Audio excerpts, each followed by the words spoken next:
Video शुरू करने से पहले चैनल को लाइक, सब्सक्राइब और कमेंट ज़रूर से करना। चलो शुरू करते हैं फिर आज का वीडियो।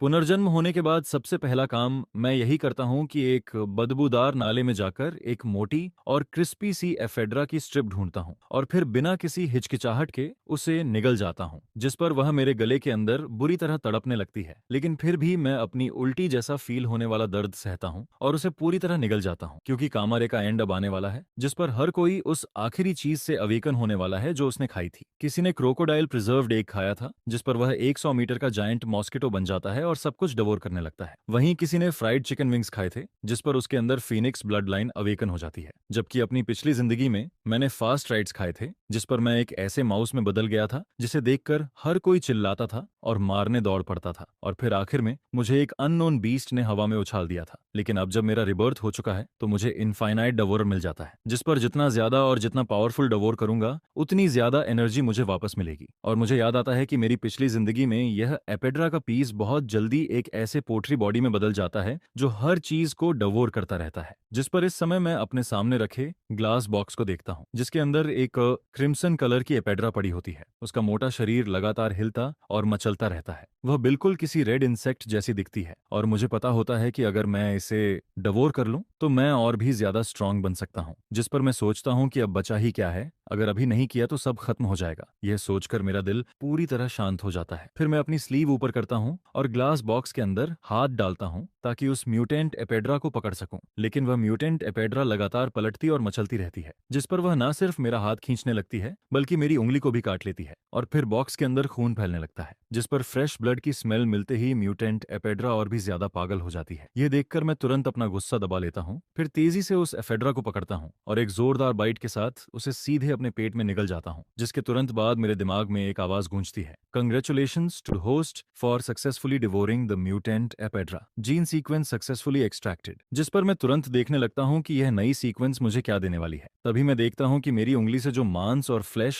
पहले कटकर अलग हो गया था, वहां से अचानक काउंटलेस ब्लड रेड थ्रेड्स निकलने लगते हैं। फिर वह थ्रेड सिर्फ 2 सेकंड के अंदर मेरी चोट को पूरी तरह लपेट लेते हैं और फिर उसी जगह पर नया फ्लैश और नई स्किन उगने लगती है, जिसे देखकर मैं समझ जाता हूँ कि यह एबिलिटी सेवर्ड लिम्ब रिजेनरेशन की है। इसके बाद मैं अपने शरीर के अंदर एक बेहद खतरनाक और भारी पावर को उठता हुआ फील करता हूँ। मेरा पूरा शरीर जैसे एंडलेस एनर्जी से भर जाता है, जिस पर मैं तुरंत मिरर के सामने जाता हूँ और खुद को देखने लगता हूँ। लेकिन मिरर में खुद को देखकर मैं एक बार फिर से शॉक्ड रह जाता हूँ, क्योंकि मेरी हाइट जो पहले लगभग 1.7 मीटर थी अब सीधे 1.9 मीटर हो चुकी होती है और मेरे ब्लैक हेयर अब लंबे रेड हेयर में बदल चुके होते हैं। वहीं मेरी ग्रे ब्राउन आईज भी अब पूरी तरह लाल हो चुकी होती हैं। फिर मैं अपने शरीर को ध्यान से चेक करता हूँ, जिस पर मुझे पता चलता है कि मेरे राइट हैंड की हथेली में एक माउथ उगाया है। वह बिल्कुल किसी एबीज जैसा दिखता है, जिसके अंदर दर्जनों छोटे और बेहद शार्प टीथ होते हैं और उसकी फीलिंग बिल्कुल उसी म्यूटेंट एपेड्रा जैसी होती है जो दुश्मनों का ब्लड एब्जॉर्ब कर सकती है। लेकिन यह देखकर मैं थोड़ा परेशान हो जाता हूँ, क्योंकि अभी डार्क टर्नाइल शुरू भी नहीं हुआ है और मैं पहले ही ऐसा बन चुका हूँ। जिस पर मैं सोचता हूँ कि अगर मैं इस हालत में बाहर गया तो शायद मैं बाहर निकल भी नहीं पाऊंगा। लेकिन जैसे ही यह ख्याल मेरे दिमाग में आता है, मेरे लंबे रेड हेयर वापस नॉर्मल हो जाते हैं और मेरी हथेली का वह माउथ भी गायब हो जाता है। यह देखकर मैं अंदर ही अंदर हैरान रह जाता हूँ, क्योंकि यह पावर जरूरत पड़ने पर खुद को छुपा भी सकती है। जिस पर मैं तुरंत अगला टारगेट याद करता हूँ। मुझे याद आता है कि बिग शिली के एक इनविजिबल रिच मैन के पास एक रेयर इलेक्ट्रिक बारबेरियन रखा हुआ है और मुझे अच्छी तरह याद होता है कि डार्क टर्मोइल शुरू होने के बाद वही इलेक्ट्रिक बारबेरियन अपने आप में एक बेहद खतरनाक एग्जिस्टेंस बन जाता है जो टेरिफाइंग स्पिरिचुअल पावर रिलीज कर सकता है। जिस पर मैं सोचता हूँ कि अगर मैं उसे डवोर कर लूं और उसकी जेनेटिक सीक्वेंस को अपने अंदर मर्ज कर दूं तो शायद मैं और भी ज्यादा पावरफुल एबिलिटी अनलॉक कर सकता हूँ। लेकिन अपनी अभी की आइडेंटिटी के साथ उस रिच मैन तक पहुंचना नामुमकिन है। लेकिन फिर मुझे याद आता है कि उसकी एक डॉटर भी है जो त्सिंगबे यूनिवर्सिटी में पढ़ती है, जिस पर मैं तुरंत अपना सामान उठाता हूँ और सीधा स्कूल की तरफ निकल जाता हूँ। इसके बाद जब मैं स्कूल पहुंचता हूँ तो मैं अपना समय वेस्ट नहीं करता, क्योंकि यान शाओतियान वहां पढ़ती है। उसका फैमिली बहुत लो प्रोफाइल रहता है ताकि किसी को यह पता ना चल सके कि वह एक रिच सेकंड जनरेशन है। जिस पर वह हर दिन स्कूल से निकलने के बाद कभी भी ओपनली कार में नहीं बैठती। फिर जब मैं पार्क में पहुंचता हूँ तो मुझे थोड़ी दूर पर एक बेहद खूबसूरत लड़की दिखाई देती है। उसका टेम्परामेंट बाकी लोगों से बिल्कुल अलग होता है। वह ऐसी लगती है जैसे उसके अंदर एक अलग ही चार्म हो। जिस पर तभी दूर से एक लग्जरी कार आती दिखाई देती है और फिर उसके अंदर से 3 बॉडीगार्ड्स उतरते हैं। इसके बाद एक ओल्ड बटलर चुपचाप जाकर कार का डोर खोलता है और यान शाओतियान कार में बैठकर जाने ही वाली होती है। तभी मैं सीधे उनके सामने निकल कर आ जाता हूँ। फिर मैं आराम से उन सिक्योरिटी गार्ड्स की तरफ देखकर कहता हूँ, ये सब गलत लग रहा है, ये तो किडनैपिंग जैसा है। जिस पर यान शाओतियान मेरी तरफ बिल्कुल इंडिफरेंट एक्सप्रेशन के साथ देखती है, क्योंकि उसे लगता है कि उसके ये तीनों बॉडीगार्ड्स प्रोफेशनल हैं और ये सब मिलिट्री वेटरन्स हैं जो कई लेयर्स की स्क्रीनिंग के बाद उसके पर्सनल बॉडीगार्ड्स बने हैं। लेकिन फिर मैं बिना कुछ बोले कैजुअली एक पंच मारता हूँ, जिस पर उस बॉडीगार्ड का चेहरा तुरंत मुड़ जाता है और वह बिना चीखे सीधे 5 मीटर दूर जाकर उड़ जाता है। फिर वह पीछे वाले ट्री से जाकर टकराता है और उसी वक्त बेहोश हो जाता है। यह देखकर यान शाओतियान की आंखें शौक में बड़ी हो जाती हैं, जबकि बाकी बचे 2 बॉडीगार्ड्स भी पूरी तरह डर जाते हैं, क्योंकि उनके सामने मैं सिर्फ एक पंच मारकर किसी को 5 मीटर दूर उड़ा देता हूँ। जिस पर वे दोनों सोचने लगते हैं कि क्या यह सच में इंसान है। वहीं मैं खुद भी थोड़ा शॉक्ड हो जाता हूँ, क्योंकि मुझे उम्मीद नहीं थी कि मेरी ताकत इतनी ज्यादा बढ़ चुकी है। इसके बाद मैं खुद रोल्स रॉयस के पास जाता हूँ। फिर पहले हल्का सा किक मारकर उसकी मजबूती चेक करता हूँ, लेकिन अगले ही पल मैं पूरी ताकत से अपनी टांग घुमाता हूँ और सीधे रोल्स रॉयस पर किक मार देता हूँ, जिस पर पूरी कार लगभग 3 मीटर दूर खिसक जाती है और फिर उसकी साइड डोर बुरी तरह अंदर धंस जाती है और पूरी तरह डिफॉर्म हो जाती है। यह देखकर वहां मौजूद हर इंसान का चेहरा सुन्न पड़ जाता है, जबकि यान शाओतियान पूरी तरह स्टैंडर्ड खड़ी रह जाती है और बाकी दोनों बॉडीगार्ड्स डर के मारे सीधे जमीन पर गिर जाते हैं। लेकिन मैं उन्हें इग्नोर करता हूं और सीधे यान शाओतियान के सामने जाकर खड़ा हो जाता हूं, जिस पर वह घबराकर कहती है, तुम क्या चाहते हो, किडनैपिंग या रॉबरी? अगर तुम्हें पैसे चाहिए तो मैं अभी यान नानजी को कॉल करती हूँ, जिस पर वह रेयर इलेक्ट्रिक बारबेरियन भेज देगा। जिस रेयर इलेक्ट्रिक बारबेरियन को उसने कलेक्ट किया था वही मुझे चाहिए। एक हाथ से बारबेरियन दो और दूसरे हाथ से अपनी जान बचाओ। यह सुनकर यान शाओतियान पूरी तरह कंफ्यूज हो जाती है। उसका दिमाग बिल्कुल काम नहीं करता, क्योंकि उसे लगता है कि मैं उसे किडनैप करने की पूरी कोशिश कर रहा हूँ। लेकिन आखिर में पता चलता है कि मुझे सिर्फ वही रेयर इलेक्ट्रिक बारबेरियन चाहिए जिसे उसके फादर ने कलेक्ट करके रखा है। लेकिन इस समय सिचुएशन बहुत क्रिटिकल होती है, जिस पर यान शाओतियान मजबूरी में अपना मोबाइल निकालती है और फिर यान नानजी को कॉल करके जल्दी से पूरी सिचुएशन और मेरी डिमांड बता देती है। उसी समय टिएनशिंग ग्रुप के कॉन्फ्रेंस रूम में एक मिडिल एज्ड आदमी बैठा होता है, जिसके चेहरे पर अथॉरिटी साफ दिखाई देती है। लेकिन जैसे ही उसे यह कॉल मिलती है उसका एक्सप्रेशन तुरंत बदल जाता है, जैसे किसी ने उसके सबसे बड़े एनिमी को छू लिया हो। वह तुरंत गुस्से में बोलता है, दारू सिटी में किसी की हिम्मत कैसे हुई कि मेरी बेटी को हाथ लगाए? तुरंत मिलिट्री को इन्फॉर्म करो, उन्हें बोलो कि अपने सबसे इलीट लोग भेजें और अभी के अभी भेजें। इसके बाद वह फिर बोलता है, साथ ही दारू सिटी की सबसे हाई लेवल मेडिकल टीम को भी बुलाओ, उन्हें बोलो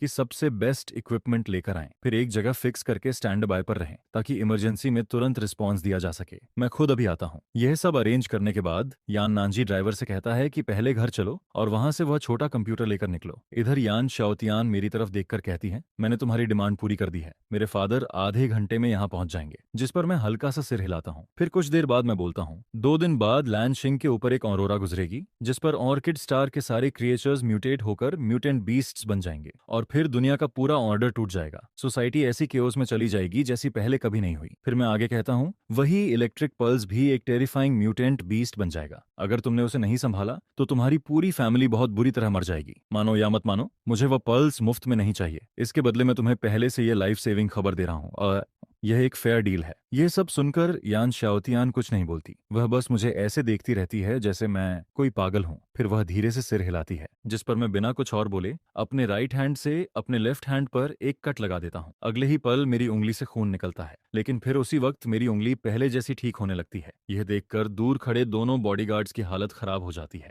उनके पूरे शरीर में सिहरन दौड़ जाती है और यान शाओतियान भी शौक में वहीं खड़ी रह जाती है। फिर मैं उसकी तरफ देखकर कहता हूँ, तुम्हारी फैमिली की इंडस्ट्री चाहे कितनी भी बड़ी हो, लेकिन जब डार्क टर्मोइल आएगा तब हर तरह का सामान बहुत कम हो जाएगा। अगर तुम मुझ पर भरोसा कर सकती हो तो तुम मेरे साथ आ सकती हो, मैं तुम्हें जिंदा रख सकता हूँ। फिर मैं आगे बोलता हूँ, यहाँ तक कि सबसे स्ट्रॉन्ग वॉरियर्स को भी खाना पीना और सरवाइव करना पड़ता है और मैं भी इसका एक्सेप्शन नहीं हूँ। इस तरह की दुनिया में अकेले चलना कभी बेस्ट ऑप्शन नहीं होता। जिस पर मैं उसकी आंखों में देखते हुए कहता हूँ, इस ट्रबल्ड वर्ल्ड में मुझे यान फैमिली की जरूरत है और मेरे लिए यान फैमिली एक बहुत अच्छा चॉइस है। अगर हम साथ काम करें तो दोनों का फायदा होगा। यह सुनकर यान शाओतियान धीरे से कहती है, मैं समझ गई, मैं ये सब अपने फादर को बता दूंगी, फिर उनके साथ डिस्कस करूंगी और जितना जल्दी हो सके तुम्हें जवाब दूंगी। उसी समय दूर से इमरजेंसी व्हीकल्स की आवाज आने लगती है। फिर कई आर्मर्ड व्हीकल्स वहां आकर रुक जाते हैं, जिस पर एक मिडिल एज्ड आदमी कार से उतरता है और तेजी से आगे आता है। वह यान नानजी होता है, लेकिन जैसे ही उसकी नजर बुरी तरह डैमेज्ड रोल्स रॉयस पर पड़ती है उसका दिल एकदम बैठ जाता है। लेकिन अगले ही पल जब वह यान शाओतियान को सही सलामत देखता है तो वह राहत की सांस लेता है।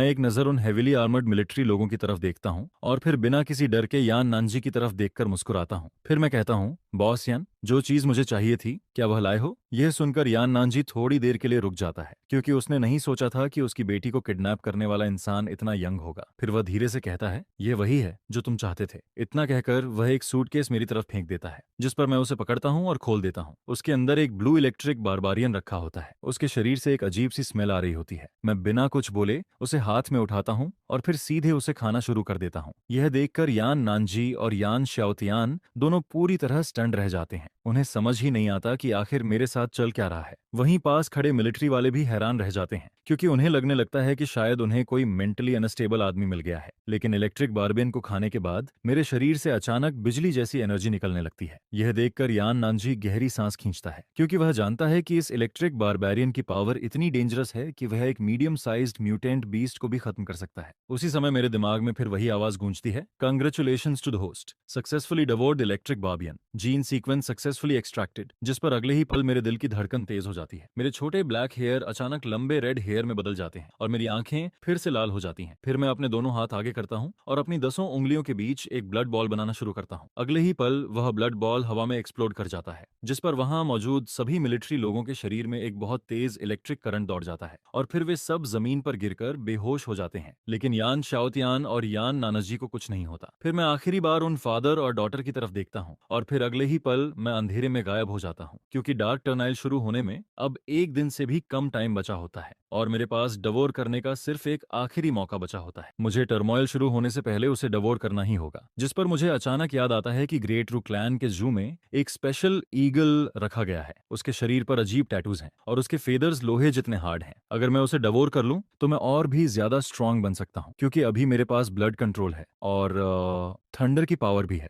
मुझे बस एक फ्लाइंग एबिलिटी की कमी है, जिस पर अगले दिन मैं सीधे ग्रेट रू जू पहुंच जाता हूं। फिर मैं उस केज के सामने पहुंचता हूं जहां उस स्पेशल फियरस ईगल को रखा गया था। लेकिन वहां पहुंचते ही मैं शॉक में रह जाता हूं, क्योंकि वह फियरस ईगल पहले ही म्यूटेट हो चुका होता है। उसके काले फेदर्स अब स्टील जैसे लग रहे होते हैं और उनमें से एक डरावनी ठंडी चमक निकल रही होती है। हल्की रोशनी में माओजी अचानक ऐसे काउंट डाउन करने लगता है जैसे कोई जहरीली जीभ फुसफुसा रही हो, और उसी समय वह फियर ईगल अपनी तेज चोंच से पागलों की तरह आयरन केज पर वार करने लगता है, जिस पर कुछ ही सेकंड में वह केज को तोड़ देता है और फिर सीधे मेरी तरफ अटैक कर देता है। यह देखकर मैं हल्का सा गाली देता हूँ। फिर मेरी आंखों में उस ईगल की मूवमेंट अचानक बहुत स्लो और क्लियर दिखने लगती है। उसकी हर मूवमेंट मुझे साफ दिखाई देने लगती है, जिस पर मैं एक हाथ से उसकी चोंच पकड़ लेता हूँ और फिर उसे सीधे जमीन पर पटक देता हूँ, जिसके तुरंत बाद मेरे दिमाग में आवाज आती है, कंग्रेचुलेशंस, सीक्वेंस एक्सट्रैक्शन सक्सेसफुल। फिर अगले ही पल मुझे फील होता है कि मेरे पीछे कुछ निकल रहा है और फिर मेरी पीठ के पीछे अचानक एक बहुत बड़ी ब्लैक विंग्स की पेयर निकल आती है। वह लगभग 6 मीटर लंबी होती है। फिर मैं सीधे आसमान में उड़ जाता हूँ और हवा में तेजी से ऊपर जाने लगता हूँ। तभी अचानक मेरा मोबाइल बजने लगता है, जिस पर मैं कॉल उठाता हूँ और दूसरी तरफ से यान श्याओतियान की कांपती हुई आवाज आती है। वह कहती है, मोबेई, यहाँ कुछ हो गया है। कुछ ह्यूमन हार्ट मॉन्स्टर्स हमारे पास घुस आए हैं। क्या तुम यहाँ आ सकते हो? उसकी आवाज हल्की कांप रही होती है, जिससे साफ पता चलता है कि वह बहुत घबरा चुकी है। जिस पर मैं बिना कुछ सोचे सीधे हाँ बोल देता हूँ। यान शाओतियान के दिए हुए एड्रेस के हिसाब से मैं बहुत जल्दी एक वेयरहाउस के पास पहुंच जाता हूँ। उसी वेयरहाउस में बहुत सारा सामान रखा होता है। ज्यादातर वह ऐसे प्रोसेस्ड फूड होते हैं जिन्हें बहुत समय तक स्टोर किया जा सकता है। और उसी वेयरहाउस के अंदर 2 मॉन्स्टर बड़ी खुशी से इधर उधर देख रहे होते हैं। उनमें से एक पिग नोज वाला आदमी होता है, जिसका शरीर पूरा मोटा और भद्दा होता है। वह जोर जोर से हंसते हुए कहता है, अब जबकि बॉस ने यह वेयरहाउस अपने कब्जे में ले लिया है, तो अब हमें फ्यूचर में खाने की कोई टेंशन नहीं रहेगी। जिस पर उसके पास खड़ा दूसरा आदमी, जो करीब 3 मीटर लंबा होता है और जिसके सिर पर सींग निकले होते हैं, हंसते हुए कहता है, डार्क टर्मल आने के बाद मुझे पेंटिंग कंट्रोल करने की पावर मिल गई है। सच में भगवान ने हम पर बहुत मेहरबानी की है। अब हम जो चाहें वह कर सकते हैं। इतना कहकर वह हॉर्नडियन मैन चमकती आंखों के साथ यान श्याओतियान की तरफ बढ़ता है। फिर उसकी तरफ देखकर गंदी हंसी हंसता है। वह कहता है, बॉस, यह लड़की तो काफी अच्छी है। जिस पर पिगनोज वाला आदमी भी उसके साथ गंदी बातें करने लगता है। उन दोनों की बातें सुनकर यान श्याओतियान का चेहरा धीरे धीरे सफेद पड़ने लगता है, जबकि यान नानजी तुरंत उसके सामने आकर उसे अपने पीछे छुपा लेता है। वह उन दोनों को घूरते हुए कुछ बोलने ही वाला होता है। तभी अचानक वेयरहाउस की छत में एक बहुत बड़ा छेद हो जाता है और फिर मैं एक गिरते हुए मीटर की तरह सीधे ऊपर से वेयरहाउस के अंदर आ गिरता हूँ। यह देखकर यान शाओतियान अचानक राहत की सांस लेती है। वहीं हॉर्न्ड मैन और पिग नोज मैन मुझे देखकर हैरान रह जाते हैं। फिर हॉर्न्ड मैन हंसते हुए कहता है, अरे मुझे लगा यहाँ सिर्फ हम ही ऐसे लोग हैं जिन्हें भगवान का फेवर मिला है, लेकिन लगता है तुम्हें भी कुछ मिला है। फिर वह मेरी तरफ देखकर कहता है, बच्चे समझदारी इसी में है कि हमारे काम में मत पड़ो, नहीं तो तुम्हारे लिए अच्छा नहीं होगा। लेकिन मैं उन दोनों की बात का कोई जवाब नहीं देता, क्योंकि मुझे इन दोनों स्कमबैग्स से बात करने का कोई शौक नहीं होता। जिस पर अगले ही पल मैं सीधे एक स्लैप मारता हूँ और सिर्फ उसी एक स्लैप में वह हॉर्न्ड मैन वहीं मर जाता है। यह देखकर पूरा वेयर हाउस अचानक शांत हो जाता है। कोने में छुपे हुए वर्कर्स पूरी तरह शॉक में आ जाते हैं। उन्हें अपनी आंखों पर भरोसा नहीं होता, क्योंकि जिन दो मॉन्स्टर्स से वह अभी तक डर रहे थे उनमें से एक को मैंने सिर्फ एक थप्पड़ में खत्म कर दिया था। इसके बाद मैं धीरे धीरे यान शाओतियान और यान नानजी के पास जाता हूँ। यान नानजी अभी भी यान शाओतियान को अपने पीछे छुपाकर खड़ा होता है, जिस पर मैं उसकी तरफ देखकर पूछता हूँ, पिछली बार जो बात हुई थी उसके बारे में क्या सोचा? यह सुनकर दोनों कुछ देर तक चुप रहते हैं। फिर यान शाओतियान धीरे से पूछती है, अगर हम तुम्हारे साथ काम ना करें तो क्या तुम हमें खा जाओगे? यह सुनकर मैं सीधे बोलता हूँ, मुझे इंसानों को खाने में कोई इंटरेस्ट नहीं है, लेकिन डार्क टर्नाइल बहुत जल्दी शुरू होने वाला है। अभी तुम्हारा क्या प्लान है? यह सुनते ही वहां मौजूद सभी लोग राहत की सांस लेते हैं। फिर उनमें से कोई कहता है, अगर मोबेई नहीं आता तो हम सब अभी तक मर चुके होते। अब हमें क्या करना चाहिए? हम सब तुम्हारी बात मानेंगे। यान नानजी भी मेरी तरफ ऐसे देखता है जैसे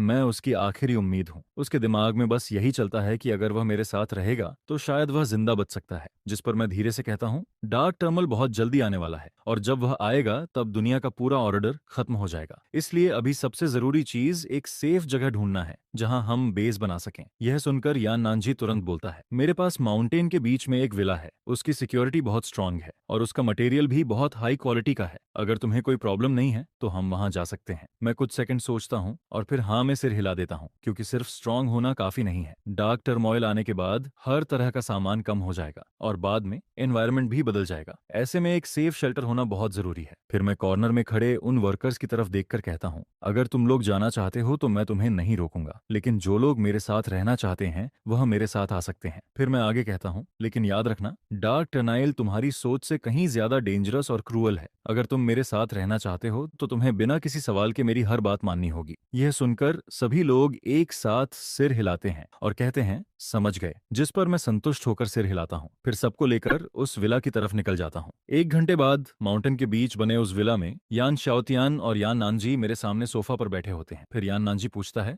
मोबेई, क्या हमें अभी और सप्लाईज कलेक्ट करनी चाहिए? आखिर हम लोग अब काफी ज्यादा हैं। मैं उसकी तरफ देखकर कहता हूँ, बिल्कुल, हमें और सामान कलेक्ट करना होगा, लेकिन उससे भी ज्यादा जरूरी है कि हम फॉरबिडन लैंड के रिसोर्सेज हासिल करें, क्योंकि पहला फॉरबिडन लैंड बहुत जल्दी खुलने वाला है और उसके अंदर की चीजें बाहर के सामान से 100 गुना ज्यादा वैल्यूएबल होंगी। यह सुनकर यान शाओतियान और यान नानजी एक दूसरे की तरफ देखने लगते हैं। हालांकि उन्हें समझ नहीं आता कि फॉरबिडन लैंड क्या होता है, लेकिन वह मुझसे और सवाल नहीं करते। फिर यान शाओतियान धीरे से पूछती है, तुमने पहले कहा था कि अगर हमने उस इलेक्ट्रिक बारबेरियन को नहीं लिया होता तो डार्क टर्बुल आने के बाद हम सब मर जाते, क्या ये सच है? जिस पर मैं धीरे से सिर हिलाता हूँ और कहता हूँ, जब डार्क टर्नाइल शुरू होगा तब ऑरोरा पूरी ब्लू स्टार पर फैल जाएगी और कुछ लोगों को अवेकन होने का मौका मिलेगा, लेकिन वह किस में बदलेंगे यह इस बात पर डिपेंड करेगा कि ऑरोरा आने से पहले उन्होंने आखिरी बार कौन सा जानवर खाया था, और इसकी प्रोबेबिलिटी पूरी तरह रैंडम होती है। मैंने उन दोनों को यह प्रिंसिपल अच्छे से समझा दिया, लेकिन फादर और डॉटर को कुछ खास समझ नहीं आया। इसके बाद उन्होंने बहुत सारा सामान जमा किया और फिर मैंने उन दोनों को अलग अलग एक एक चीज खाने को दी। दर्जनों तरह की चीजें एक साथ रखी हुई थीं और उनका टेस्ट इतना अजीब था कि उसे वर्ड्स में बताना मुश्किल था, लेकिन स्ट्रांग बनने के लिए दोनों बिना कुछ सोचे वह सब खा लेते हैं। जिस पर यान शाओतियान बार बार मुझसे पूछती है, अब ठीक है ना, अब सब सही है ना? मैं उसकी तरफ देखकर कहता हूँ, कल जब ऑरोरा पूरी ब्लू स्टार पर फैलेगी तब तुम्हें इसका इफेक्ट दिख जाएगा और कल पहला फॉरबिडन लैंड भी खुलेगा। उस समय तुम दोनों मेरे साथ चलोगे। इसके बाद जल्दी ही अगला दिन आ जाता है। डार्क यूनिवर्स की गहराई में अचानक एक हल्की नीली ऑरोरा दिखाई देने लगती है और अगले ही पल वह ऑरोरा बहुत तेज स्पीड से पूरी ब्लू स्टार को कवर कर लेती है, जिस पर पूरी ब्लू स्टार पर डार्क टर्नाइल शुरू हो जाता है। ऑरोरा की रोशनी पड़ते ही ब्लू स्टार के बहुत से एनिमल्स और इंसानों में अजीब चेंजेस होने लगते हैं और वही चीज बाद में उनकी रियल पावर बन जाती है। उधर विला में यान शाओतियान पूरी रात डरी हुई बैठी रहती है, लेकिन फिर अचानक उसे अपने शरीर में चेंज फील होने लगता है। उसके पूरे शरीर के चारों तरफ एक गोल्डन लाइट दिखाई देने लगती है और फिर उसके पीछे सनफ्लावर जैसी एक गोल्डन पैटर्न बन जाती है, जिसके बाद उसके हाथों से गोल्डन लाइट निकलने लगती है। वहीं यान नानजी के शरीर में भी चेंज होने लगता है। उसकी हाइट सीधे 3 मीटर तक पहुंच जाती है। उसका शरीर मसल्स से भर जाता है और उसके माथे पर एक पेयर बड़े और मजबूत हॉर्न्स निकल आते हैं। जिस पर वह एक्साइटेड होकर बोलता है, ये फीलिंग, ये एंडलेस पावर, मुझे ऐसा फील हो रहा है जैसे पूरा वर्ल्ड मेरे कंट्रोल में है। मैं उसकी तरफ देखकर कहता हूँ, डार्क टर्बल शुरू हो चुका है और पहला फॉरबिडन लैंड भी अब आने वाला है। हमें जल्दी वहां जाना होगा ताकि हम रिसोर्सेज कलेक्ट करके खुद को और स्ट्रांग बना सकें। जिस पर हम सब तुरंत कार में बैठते हैं और फॉरबिडन लैंड की तरफ निकल जाते हैं। करीब 2.5 घंटे बाद हम फॉरबिडन लैंड के एंट्रेंस पर पहुंच जाते हैं। थोड़ी दूर पर यान शाओतियान का क्लासमेट ली हुआन भी कुछ लोगों को लेकर वहां खड़ा होता है। वह सामने का सीन देखकर अजीब एक्सप्रेशन बनाता है। वह मन ही मन सोचता है, यह गरीब मोबेई आखिर यान फैमिली के साथ कैसे जुड़ गया। और फिर वह भी अपनी कार उस मिस्टीरियस व्हर्लपूल के अंदर ले जाता है। जिस पर उसके साथ खड़ा एक आदमी पूछता है, अब हमें क्या करना चाहिए। ली हुआन कुछ देर सोचता है, फिर कहता है, बॉस ने हमें यहाँ की सिचुएशन पता करने के लिए भेजा है और जब मोबेई जैसे लोग अंदर जा सकते हैं तो हम क्यों नहीं। अब हमारे पास भी पावर्स हैं, डरने की क्या बात है। फॉरबिडन लैंड के अंदर पूरा अंधेरा होता है, चारों तरफ काले और घने पेड़ होते हैं और ऊपर आसमान में एक ब्लड रेड सन दिखाई देता है। उसी समय सामने के जंगल से अचानक बहुत डरावनी आवाजें आने लगती हैं, जैसे कोई रो रहा हो या कोई भेड़िया चिल्ला रहा हो। यह सुनकर कार में बैठे सभी लोग डरकर एक दूसरे के पास आ जाते हैं। फिर मैं शांत आवाज में कहता हूँ, फॉरबिडन लैंड में डार्क साउंड स्पिरिट्स होते हैं, तुम उन्हें एलियन क्रिएचर्स की तरह समझ सकते हो। इसके बाद मैं धीरे से ब्रेक लगाता हूँ और यान नानजी की तरफ देखकर कहता हूँ, बॉस यान, अब आप कार चलाओ, मैं आगे रास्ता साफ करता हूँ। यान नानजी कुछ समझ पाता उससे पहले ही मैं कार से बाहर कूद जाता हूँ। अगले ही पल सामने के फॉग के अंदर से कई काले साए बाहर निकल आते हैं। वे सभी करीब 2 मीटर लंबे होते हैं। उनके शरीर पर काला धुआं लिपटा होता है और देखने से ही साफ पता चलता है कि वे नॉर्मल इंसान नहीं हैं। यह देखकर यान नानजी घबरा जाता है। फिर वो बोलता है, मोबेई, चाहे तुम कितने भी स्ट्रांग हो लेकिन सामने वाले बहुत ज्यादा हैं। मैं भी नीचे उतरकर तुम्हारी मदद करता हूँ। शाओतियान, तुम कार चलाना। इतना कहकर वह कार का डोर खोलने ही वाला होता है, लेकिन तभी मैं बस अपना हाथ आगे बढ़ाता हूँ और अगले ही पल सामने खड़े 6 डार्क साउंड स्पिरिट्स वहीं फट जाते हैं। उनके शरीर ऐसे टूटते हैं कि वहां खून का एक कतरा तक नहीं बचता। यह देखकर यान नानजी कार का डोर खोलते खोलते रुक जाता है। उसका पूरा चेहरा शॉक से भर जाता है, क्योंकि जिस डार्क साउंड स्पिरिट का नाम सुनकर ही लोग डर जाते हैं, उसे मैंने सिर्फ एक हाथ से खत्म कर दिया था। वहीं यान शाओतियान की आंखें चमकने लगती हैं। वह मेरी तरफ देखती है और मुझे एक हाथ से डार्क साउंड स्पिरिट को खत्म करते देखकर उसके अंदर एक्साइटमेंट भर जाती है। लेकिन मैं बिना रुके आगे बढ़ता रहता हूँ, क्योंकि पहले फॉरबिडन लैंड के ये डार्क साउंड स्पिरिट्स ज्यादा स्ट्रांग नहीं होते और ऊपर से मेरे पास वह पावर्स हैं जो मुझे 3 दिन पहले ही मिल चुकी हैं। इसलिए इन डार्क साउंड स्पिरिट्स को खत्म करने के लिए मुझे बिल्कुल भी एफर्ट नहीं करना पड़ता। रास्ते में जितने भी डार्क साउंड स्पिरिट्स आते हैं, चाहे उनकी गिनती कितनी भी हो, मैं उन्हें आसानी से खत्म करता जाता हूँ। शुरुआत में कार के अंदर बैठे लोग हर बार यह देखकर शॉक हो जाते हैं, लेकिन धीरे धीरे उन्हें इसकी आदत हो जाती है। फिर कार के अंदर यान नानजी हल्की स्माइल के साथ यान शाओतियान की तरफ देखता है और फिर धीरे से कहता है, तुम्हें मोबेई कैसा लगता है। यह सुनकर यान शाओतियान तुरंत कहती है, डैड, आप कैसी बातें कर रहे हो। जिस पर यान नानजी हंसते हुए कहता है, मैं मजाक नहीं कर रहा, तुम अब उस उम्र में हो जहां तुम्हें बॉयफ्रेंड ढूंढना चाहिए। यान शाओतियान उसकी तरफ देखकर कहती है, लेकिन पहले तो आप हमेशा कहते थे कि मुझे किसी के साथ रिलेशनशिप में नहीं पड़ना चाहिए। जिस पर यान नानजी हंसते हुए बोलता है, मैं अब भी यही कहता हूँ, लेकिन मोबेई अलग है। वह सिर्फ स्ट्रांग नहीं है बल्कि बहुत काम भी है। उसमें घमंड नहीं है और वह बहुत अच्छे से बात करता है। ऐसा लड़का बहुत मुश्किल से मिलता है। फिर वह मुस्कुराकर कहता है, अगर मोबेई मेरा सन इन लॉ बन जाए तो मुझे बिल्कुल भी चिंता नहीं होगी। यह सुनकर यान शाओतियान पूरी तरह हेल्पलेस होकर उसे देखती रह जाती है। उसी समय हमारी कार के पीछे दूर फॉग के अंदर ली हुआन और उसके लोग ये सब देख रहे होते हैं और जब वे मुझे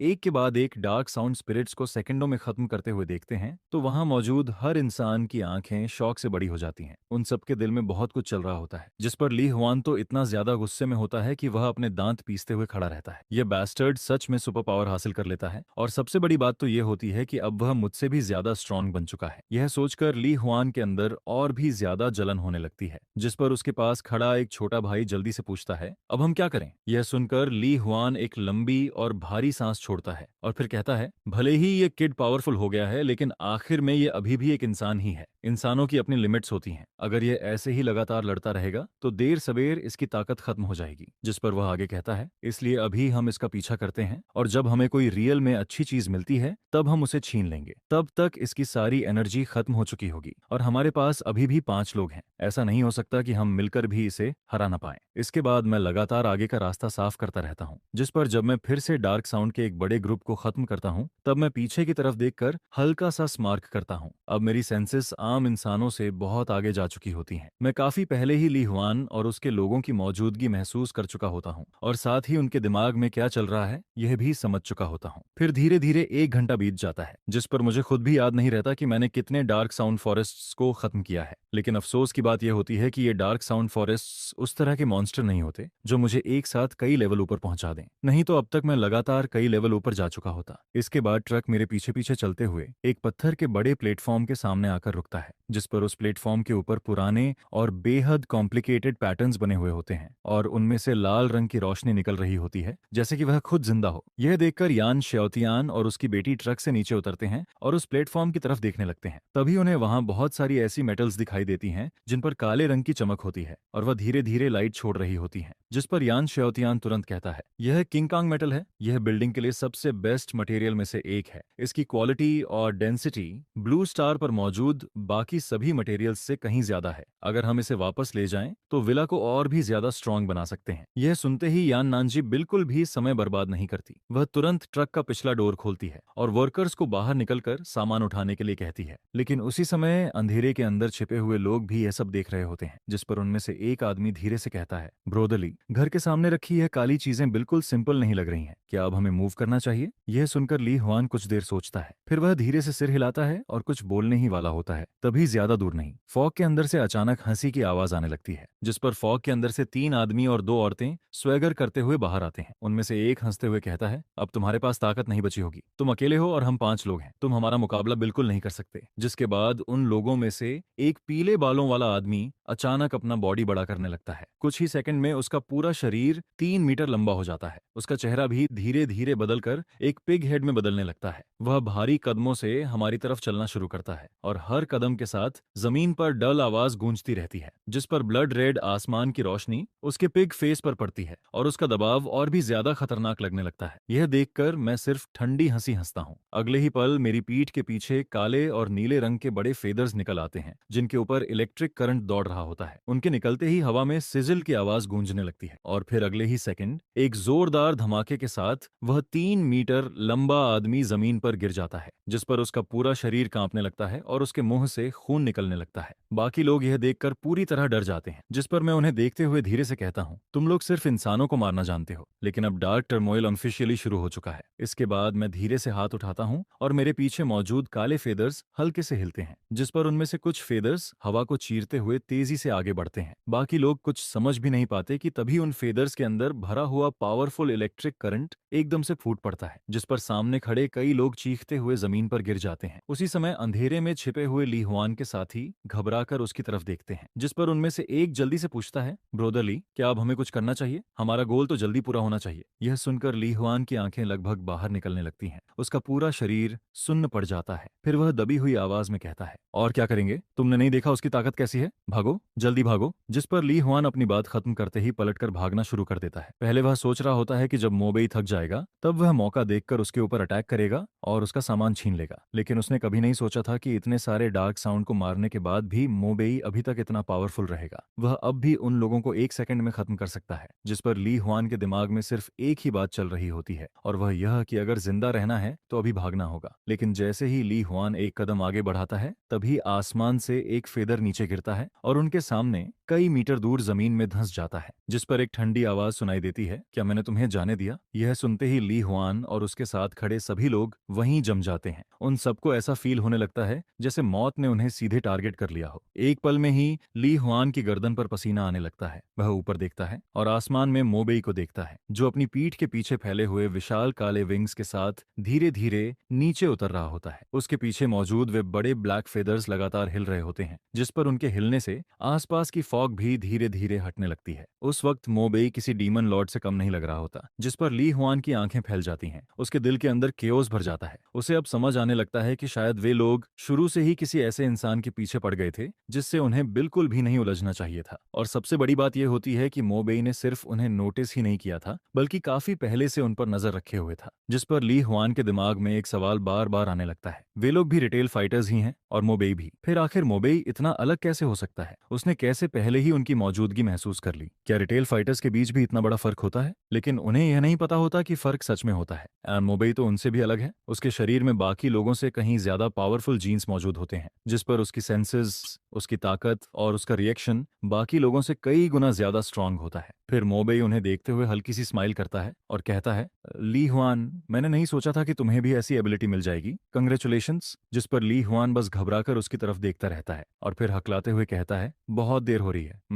मुझे अब वापस जाना है, अगली बार मिलकर बैठते हैं, उस वक्त मैं तुम्हें ट्रीट दूंगा। जिस पर मोबेई के चेहरे पर हल्की सी स्माइल आ जाती है और वह कहता है, क्या तुम्हें लगता है कि मैं तुम्हें जाने दूंगा? मोबेई को यह सब काफी फनी लगता है। रीबर्थ से पहले यह फॉरबिडन लैंड पहली बार सामने आया था। उस वक्त ली हुआन भी उन पहले लोगों में से था जो इस फॉरबिडन लैंड में एक्सप्लोर करने के लिए आया था, जिस पर इसी मटेरियल्स की बैच की वजह से काओ मेंगलोंग ने एक बहुत ही स्ट्रांग बेस बनाया था। उसका कंडेंसेशन बेस इतना ज्यादा स्ट्रांग था कि कई रिटेल वॉरियर्स मिलकर भी उसकी डिफेंस नहीं तोड़ पाए थे। ये चीजें अंधेरे में काफी लंबे समय तक गायब रही थीं, लेकिन मोबेई ने नहीं सोचा था कि रिबर्थ के बाद वही प्लॉट फिर से दोबारा होगा। बस इस बार यहाँ के बिल्डिंग मटेरियल्स शायद काओ मेंगलोंग के हाथ नहीं लगने वाले थे। जिस पर ली हुआन जल्दी से कहता है, मेरे पीछे कोई और है, काओ मेंगलोंग मेरा बॉस है और मैं अभी उसी के साथ रहता हूँ। यह कहते हुए ली हुआन का चेहरा बिल्कुल सफेद पड़ जाता है। फिर वह जल्दी से अपना फोन निकालता है और किसी का नंबर डायल करता है, लेकिन उसी पल जैसे ही कॉल कनेक्ट होती है, मोबेई के हाथ का फेदर सीधा उड़कर ली हुआन के माथे के बीचों बीच घुस जाता है। कोई दर्द फील नहीं होता,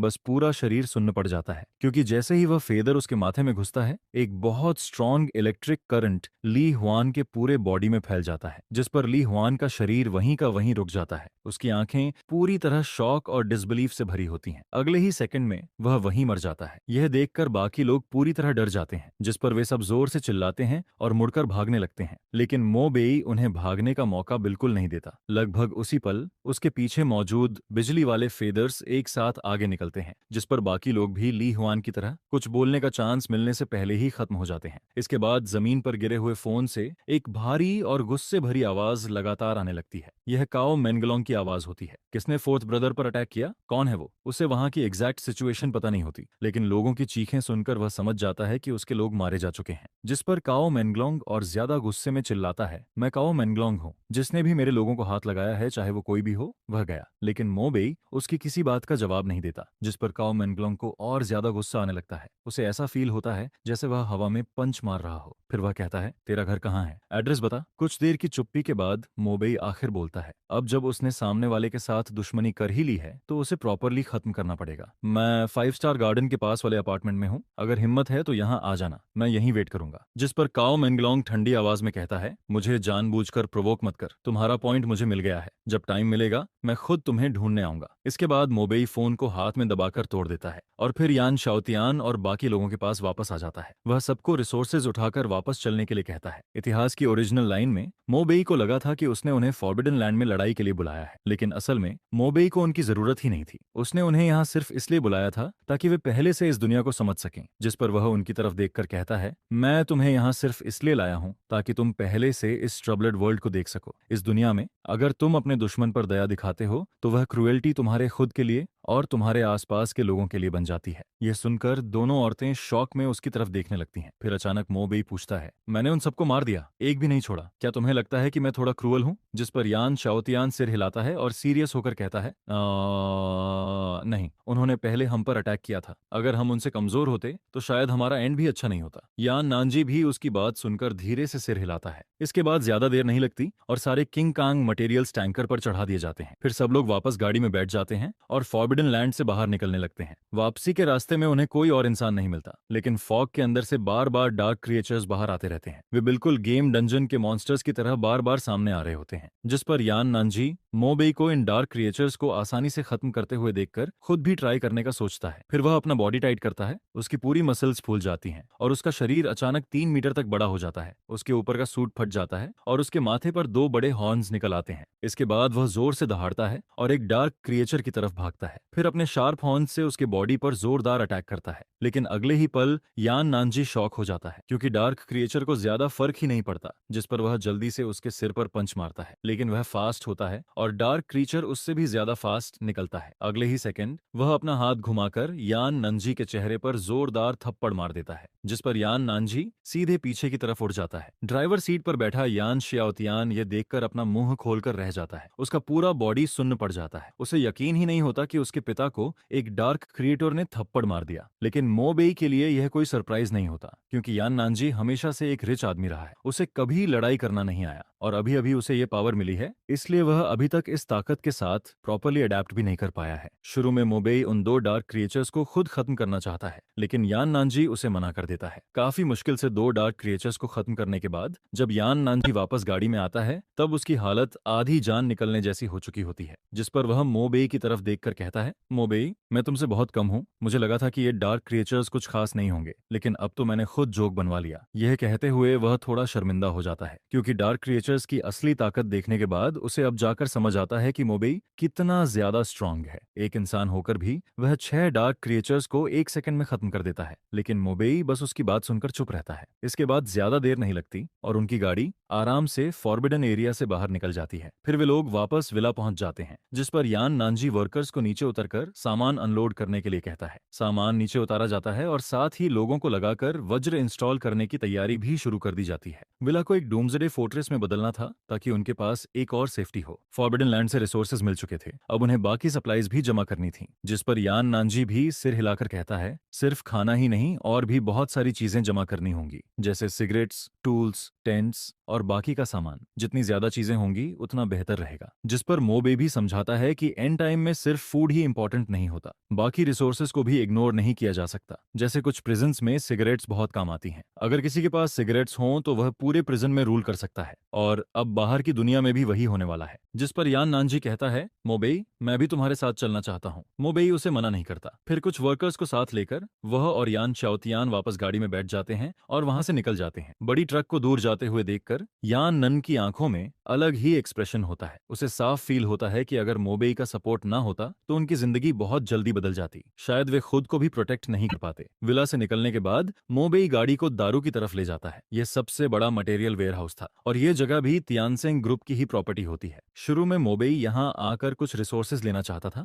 लेकिन रास्ता काफी लंबा था, इसलिए उसने पहले इसे छोड़ दिया था। लेकिन जैसे ही ट्रक आगे बढ़ती है, अचानक रास्ते में एक डरावनी सी बूढ़ी औरत सामने आ जाती है। वह सीधा ट्रक के आगे लेट जाती है और जमीन पर गिरकर जोर जोर से चिल्लाने लगती है, अरे किसी ने मुझे मार दिया, सब लोग देखो, मुझे कॉम्पेंसेशन चाहिए। कैबिन में बैठा यान शाओतियान यह देखकर थोड़ा शॉक हो जाता है। फिर वह कहता है, क्या मैं नीचे उतरकर इसे हैंडल करूं? लेकिन मोबेई सीधा कहता है, नहीं। इसके बाद वह एक्सेलरेटर पर पैर रख देता है। ट्रक जोर से गरजती है और सीधा उस बूढ़ी औरत की तरफ बढ़ जाती है, जिस पर वह बूढ़ी औरत एकदम डर जाती है और तुरंत रास्ते से हट जाती है। इस छोटे से इंसिडेंट के बाद मोबेई और बाकी लोग सक्सेसफुली वेयरहाउस तक पहुंच जाते हैं, लेकिन वेयरहाउस के बाहर पहुंचकर वे देखते हैं कि गेट के पास का सिक्योरिटी रूम पूरी तरह खाली पड़ा है और जो आयरन गेट पहले बंद थी वह बुरी तरह मुड़ी हुई होती है। ऐसा लग रहा होता है जैसे किसी ने उसे फोर्स से तोड़ दिया हो। जिस पर यान शाओतियान धीरे से कहता है, लगता है कोई हमसे पहले यहाँ आ चुका है। मोबेई सिर हिलाता है और दोनों अंदर की तरफ बढ़ते हैं। वेयरहाउस के अंदर जाकर वे देखते हैं कि जो शेल्व्स पहले सामान से भरी हुई थीं, अब पूरी तरह खाली पड़ी हैं। पूरा बड़ा वेयरहाउस लगभग साफ हो चुका होता है, लेकिन सामने अभी भी दो लोग एक बहुत बड़ा कंटेनर उठाकर ले जा रहे होते हैं। ये कंटेनर बिल्कुल पोर्ट वाले बड़े टिन बॉक्स जैसा होता है। नॉर्मली इसे उठाने के लिए क्रेन चाहिए होती है, लेकिन सामने खड़े वे दोनों लोग उसे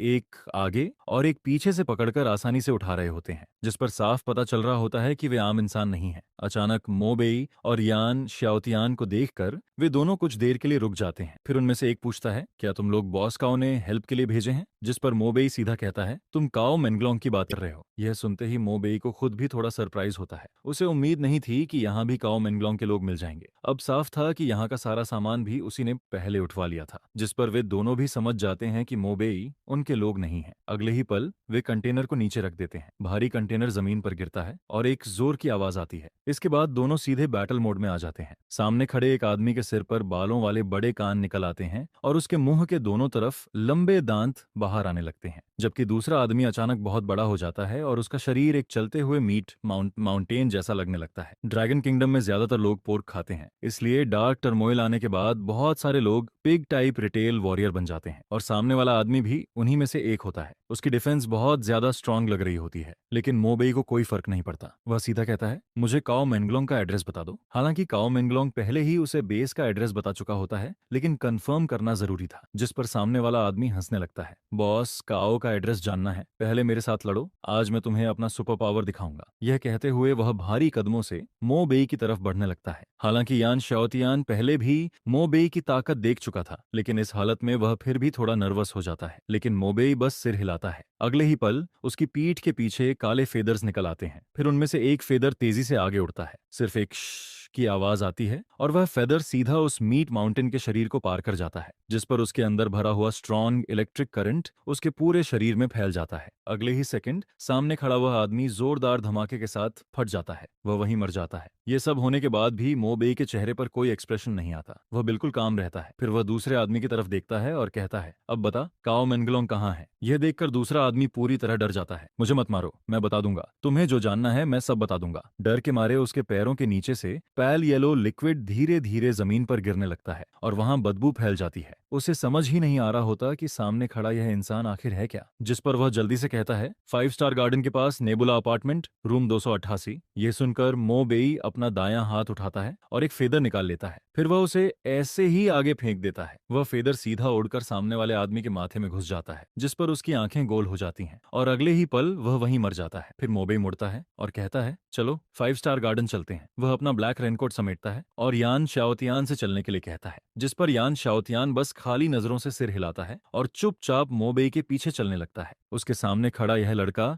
जरूरत से ज्यादा स्ट्रांग लगता है। उसके पीछे चलते हुए चाहे पहाड़ चढ़ना हो या आग में जाना हो, उसे किसी बात का डर फील नहीं होता। भले ही उसे पता होता है कि मोबेई अब सीधा काओ मेंगलोंग के अड्डे पर जाने वाला है, लेकिन उसके दिल में बिल्कुल भी डर नहीं होता। इसके बाद दोनों वेयरहाउस से बाहर निकलते हैं और वापस गाड़ी में बैठ जाते हैं। नेविगेशन लगाने के बाद वे वहां से निकल जाते हैं। अच्छी बात यह होती है कि अभी डार्क टर्मोइल की शुरुआत ही हुई होती है, इसलिए नेटवर्क पर ज्यादा असर नहीं पड़ा होता और वह अभी भी नॉर्मली काम कर रहा होता है। 5 स्टार गार्डन भी यहाँ से ज्यादा दूर नहीं होता, जिस पर आधे घंटे से भी कम टाइम में वे वहां पहुंच जाते हैं। रास्ते में मोबेई और यान शाओतियान कई सुपरमार्केट्स और मॉल से धुआं निकलता हुआ देखते हैं। कहीं कहीं लड़ाई की आवाजें भी सुनाई देती हैं, लेकिन मोबेई इन सब पर ध्यान नहीं देता। उसके लिए अभी सबसे जरूरी चीज काओ मेंगलोंग को खत्म करना होता है। जैसे ही वे 5 स्टार गार्डन पहुंचते हैं, मोबेई गाड़ी रोकता है। तभी सामने वाले अपार्टमेंट से एक हट्टा कट्टा आदमी बाहर आता है। उसने जैकेट पहन रखी होती है, जिस पर स्नो वुल्फ बना होता है। उसके पीछे उसके कई छोटे भाई भी बाहर निकलते हैं, जिस पर वह आदमी मोबेई को देखकर कहता है, तुम मोबेई हो? मोबेई भी उसकी तरफ देखकर पूछता है, तुम काओ मेंगलोंग हो? आवाज सुनते ही काओ मेंगलोंग तुरंत मोबेई को पहचान लेता है। यही वह आदमी होता है जिसने उसके 5 लोगों को मार दिया था। शुरू में उसे लगा था कि मोबेई बस बातें कर रहा है, लेकिन उसने नहीं सोचा था कि वह सच में खुद उसके सामने आ जाएगा। और सबसे बड़ी बात,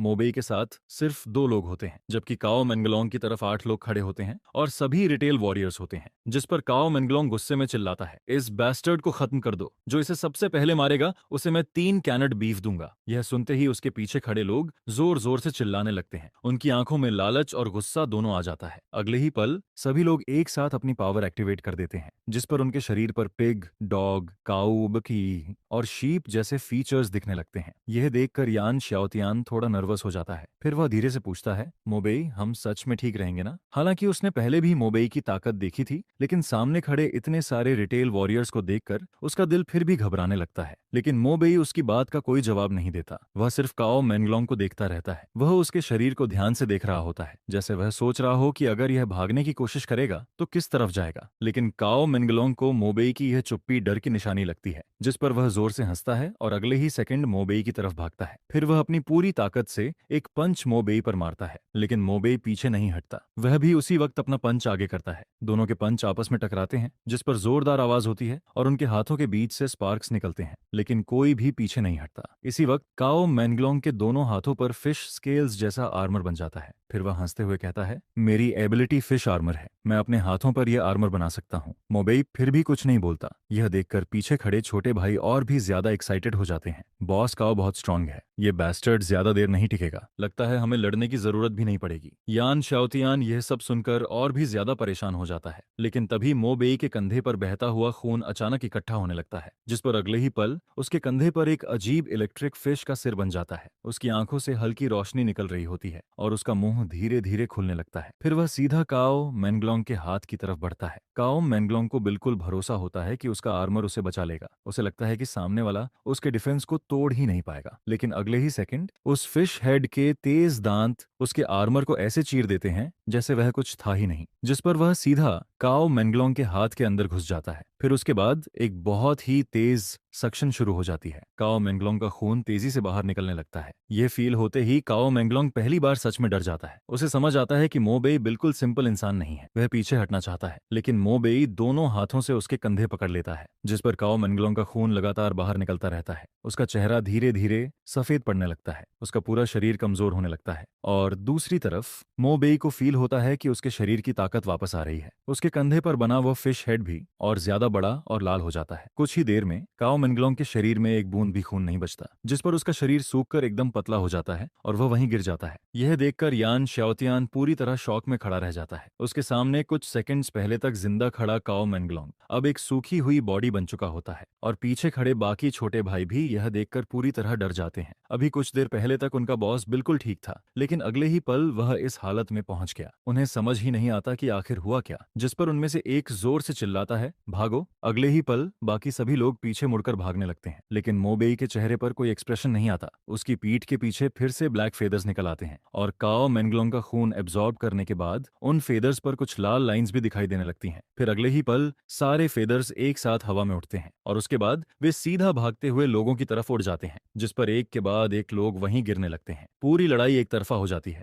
ज्यादा देर नहीं लगती और मोबेई आराम से सबको खत्म कर देता है, जिस पर यान शाओतियान बस वहीं खड़ा रह जाता है और सामने फैली हुई खून की स्मेल को चुपचाप फील करता रहता है। उसकी नाक में इतनी भयानक बदबू जाती है जिसे फील करके उसे तुरंत उल्टी करने का मन होने लगता है। लेकिन यान शाओतियान बहुत अच्छे से जानता है कि ऐसे खराब टाइम में इस तरह की चीजें बिल्कुल नॉर्मल होती हैं, जिस पर यानली यह सब देखकर थोड़ा शॉक्ड हो जाता है। और वहीं मोबेई भी थोड़ा हैरान होता है, लेकिन उसे बिल्कुल उम्मीद नहीं होती कि यान शाओतियान जैसा इतना बड़ा और स्ट्रांग इंसान भी ये सब सह लेता है। जिस पर मोबेई कहता है, पहले इसे सॉल्व करते हैं। सप्लाईज शायद अपार्टमेंट के अंदर ही होंगी। सबको कार से बाहर निकालो और ऐसा दिखाओ जैसे हम लोग किसी मुसीबत में फंसे हुए हैं। यह सुनकर यान शाओतियान सिर हिलाता है और फिर कार का पीछे वाला कंपार्टमेंट खोल देता है। जिसके बाद जब सभी लोग अपार्टमेंट के अंदर पहुंचते हैं, तब उन्हें काओ मेंगलोंग और उसके लोगों के द्वारा जमा किया गया बहुत सारा सामान दिखाई देता है। यह देखकर वहां मौजूद सभी लोग खुशी से पागल होने लगते हैं, जिस पर सभी लोग बहुत सावधानी से हर सामान को उठाना शुरू करते हैं, कोई भी चीज खराब ना हो जाए। इस वजह से हर फूड आइटम और डेली जरूरत की चीज को एक एक करके बहुत ध्यान से बाहर लाया जाता है। हालांकि यह सब सिर्फ खाने पीने और रोजमर्रा के सामान होते हैं, लेकिन इस टाइम पर इनकी कीमत गोल्ड और डायमंड से भी ज्यादा होती है। इसके बाद ताकि कुछ भी गलत ना हो, मोबेई खुद उन सामानों को ट्रक तक पहुंचाने का काम देखने लगता है। लेकिन तभी जब सभी लोग सामान लेकर वापस जा रहे होते हैं, तभी अचानक एक एक्सीडेंट जैसा सीन सामने आता है। एक बहुत बड़ा हाथ अचानक ट्रक के सामने आकर उसे रोक देता है, जिसे देखकर सभी लोग डर जाते हैं। वह एक प्लेन क्लॉथ्स वाइल्ड डॉग होता है। उसके पूरे शरीर पर ऐसे बाल होते हैं जैसे हजारों नुकीली सुइयां लगी हों। उसके मोटे और ताकतवर पैर जमीन को पकड़कर आगे की तरफ झुके हुए होते हैं, और वह पूरे ट्रक का रास्ता रोककर खड़ा रहता है, जिस पर उसका भद्दा और खतरनाक हाथ सीधे मोबेई की तरफ बढ़ने लगता है। लेकिन मोबेई एक भी बेकार बात नहीं करता, जिस पर वह तुरंत कार का डोर खोलता है और नीचे उतर जाता है। लेकिन जैसे ही मोबेई नीचे उतरता है, तभी दोनों तरफ की गलियों से एक के बाद एक और बड़े बड़े हाथ बाहर आने लगते हैं। देखते ही देखते वहां कुल 8 ऐसे मॉन्स्टर खड़े हो जाते हैं। वे सभी ग्रीन कपड़ों में होते हैं, लेकिन उनके शरीर किसी इंसान जैसे नहीं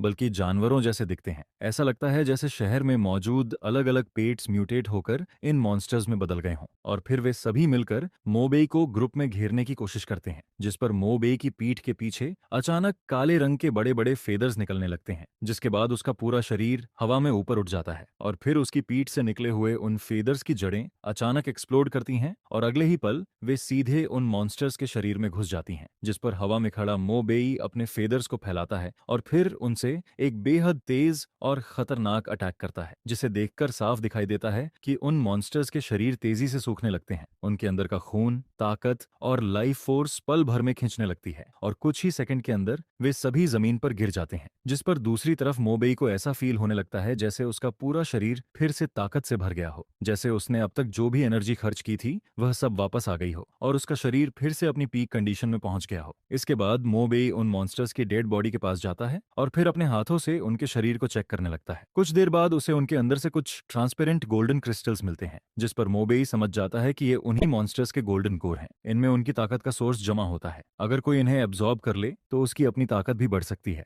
लेकिन आम लोगों को इन्हें एब्जॉर्ब करने में बहुत टाइम लगता है, बिल्कुल ऐसे जैसे किसी स्टील को धीरे धीरे मेल्ट किया जाता है। उन्हें स्टेप बाय स्टेप आगे बढ़ना पड़ता है। लेकिन मोबेई अलग होता है, जिस पर उसके हाथ की हथेली में एक अजीब सी डार्क ब्रेथ दिखाई देने लगती है और फिर वह उन गोल्डन कोर को सीधे निगल लेता है। अगले ही पल एक बेहद प्योर एनर्जी उसके शरीर के अंदर जाने लगती है, जिसके बाद उसका लेवल अचानक बदल जाता है। Name Mobei, level 3, blood line level 5, gene sequence number 9527। यह देखकर मोबेई तुरंत सिस्टम इंटरफेस खोलता है और फिर वह देखता है कि उसका लेवल सीधे लेवल 3 तक पहुंच गया है। लेकिन उसे एक चीज समझ नहीं आती, यह ब्लड